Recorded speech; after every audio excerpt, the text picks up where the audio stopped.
Hello everyone, hope you guys are doing well.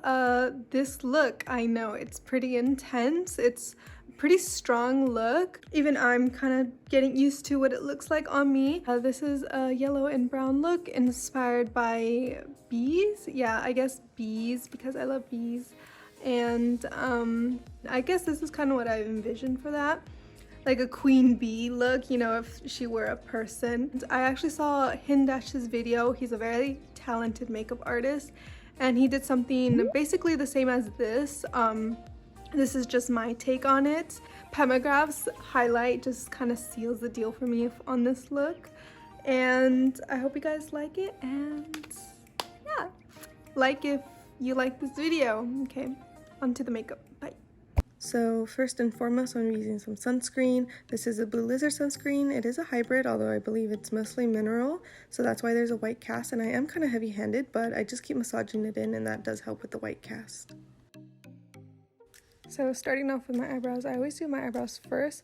I'm just going to be filling in my eyebrows. Since this look is more on the warmer side, I'm using a very warm brown, and this is a little bit lighter than my actual hairs, so I'm trying to fill in my eyebrows. I do go in with a spoolie just to diffuse everything and make the color more uniform across my eyebrow, and then I use a concealer brush to carve out my eyebrows because they usually look pretty messy, and soap brows would also complement this look. I feel like Hindash did it and it looked really good, but I don't like soap brows on me, so I'm doing it this way.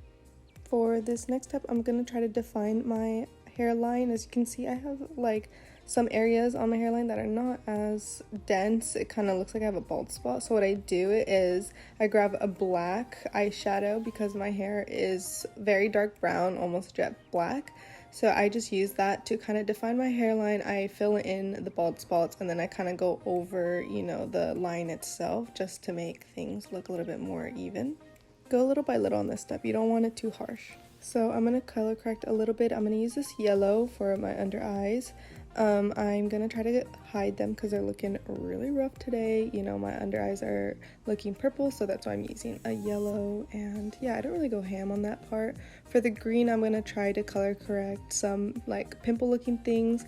I know my face is red, but I can't use color corrector on my whole face because it'll make it look gray, so I just focus on certain parts. By the way, these are not pimples. These are like rosacea pimples. I'm not sure how to explain it.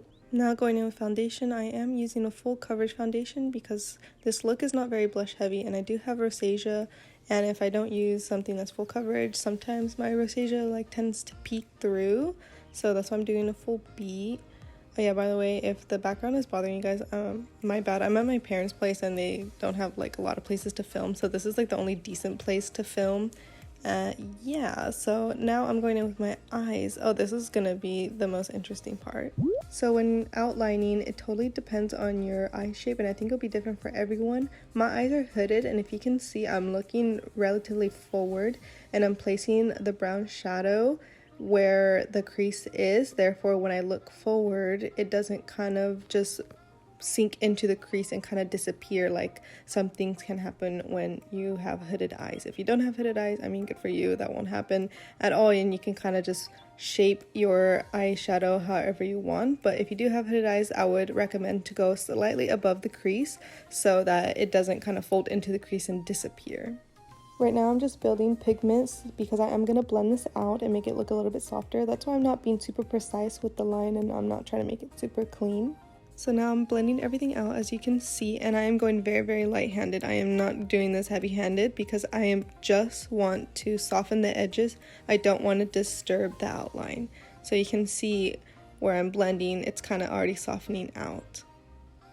This part can be a little bit tedious because at first you're not going to see much of a difference, but if you just keep going, you are going to see that nice like gradient look. I was fairly patient on this side, but on the other side you're gonna see I went a little bit harder. I went definitely more heavy-handed, and it did kind of mess things up a little bit, so I'm gonna have to go over that part again and outline it again because if you guys can see here, I'm already disturbing the base layer, and that's what happens when you go too heavy-handed. One way to prevent going overboard is to look at the other eye and then kind of compare and contrast the other two so that you know if you went too far.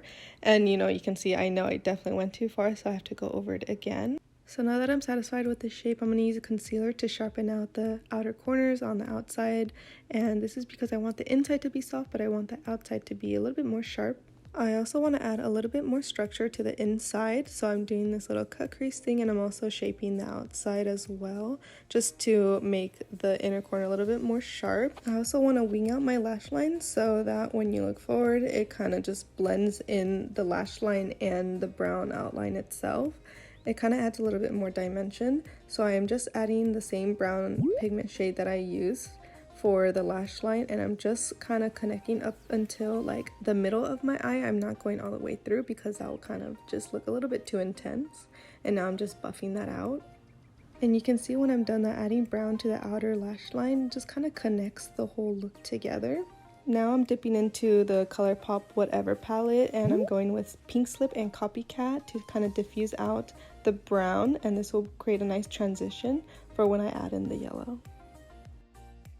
This also warms up the eye look very nicely because I'm going to go in with bronzer later. Alright, time to add the yellow, the star of the show. I am using Stinger from the Colourpop Honey palette.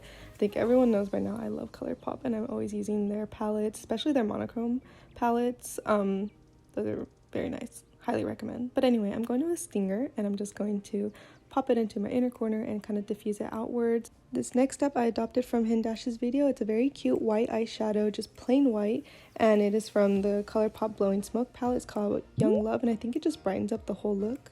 Now I am going in with bronzer, and this is going to pull the whole look together because this look is very warm. There's a lot of browns in this makeup look, so it makes sense to use bronzer to kind of warm up my face along with everything else.